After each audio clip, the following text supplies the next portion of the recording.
2023च्या नंतर आता 2026 ला पुन्हा एकदा ही बातमी की याबाबतची निविदा प्रक्रिया टोल वसुली बाबतीमध्ये सुरू आहे आणि लवकरच मे महिन्यामध्ये टोल वसुली सिंधुदुर्ग जिल्हावासियांकडून केली जाणार आहे अशा प्रकारचं वृत्त हे त्या ठिकाणी प्रसिद्ध झालं आणि त्याच्यानंतर सगळ्या स्तरावरनं याबाबतचा निषेध किंवा याबाबतच्या आंदोलनाची भूमिका किंवा उठाव करण्याची भूमिका त्या ठिकाणी सुरू झालेली आहे। खरं तर या पत्रकार परिषदेच्या माध्यमातून मी आपल्याला या ठिकाणी सांगू इच्छितो की या जिल्हा अंतर्गत टोलमुळे जवळजवळ दर दिवशी 7 लाख रुपये इतकी रक्कम ही कराच्या रूपानं टोलच्या रूपानं या जो प्रवास करणार आहे या टोलवरनं वाहतूक करणार आहे त्याच्याकडनं वसूल केली जाणार आहे।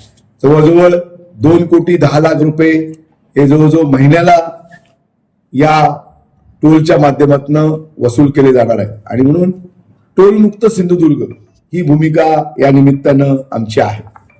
खरं तर सिंधुदुर्ग जिल्ह्यातलं नॅशनल हायवेचं जे अंतर आहे हे खारेपाटण ते बांदा जवळजवळ 70 ते 80 किलोमीटरच्या दरम्यान आहे। सिंधुदुर्ग जिल्हा हा पर्यटन जिल्हा आहे आणि जर 70-80 किलोमीटरवर त्या ठिकाणी टोल कशासाठी हा संपूर्ण जिल्हावासियांचा प्रश्न आहे आणि खरं तर नॅशनल हायवे प्राधिकरणला जर टोलच वसूल करायची जर खुमखुमी असेल तर ओसरगाव टोल नाका ही जागा पूर्णतः चुकीची आहे।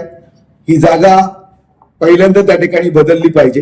एकतर खारेपाटणच्या हद्दीवर सिंधुदुर्गाची हद्द जिथं संपते तिथं तर एक तर उभा करा, नसेल तर सिंधुदुर्गाच्या बांदा हद्दीवर जिथं सिंधुदुर्गाचा जिल्ह्यातला हद्द संपते कुठंतरी एक ठिकाणी आपण हा टोल त्या ठिकाणी नाका उभारण्यात यावा। त्यामुळे ओसरगावचा टोल ही मुळात पूर्णतः चुकीची बाब आहे। दुसरी गोष्ट या टोलमुळे सिंधुदुर्ग जिल्ह्याच्या विभाजन झालेलं आहे।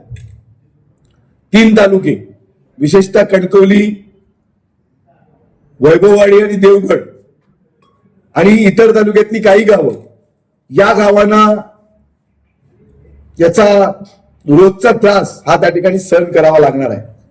कारण जिल्ह्याचं जे मुख्यालय आहे ओरस सिंधुदुर्ग नगरी ही ओरसमध्ये असल्यामुळे त्या ठिकाणी जिल्हाधिकारी कार्यालय आहे, पोलीस मुख्यालय आहे, जिल्हा परिषद आहे, जिल्हा बँक आहे, आरटीओचं त्या ठिकाणी कार्यालय आहे, सरकारी मेडिकल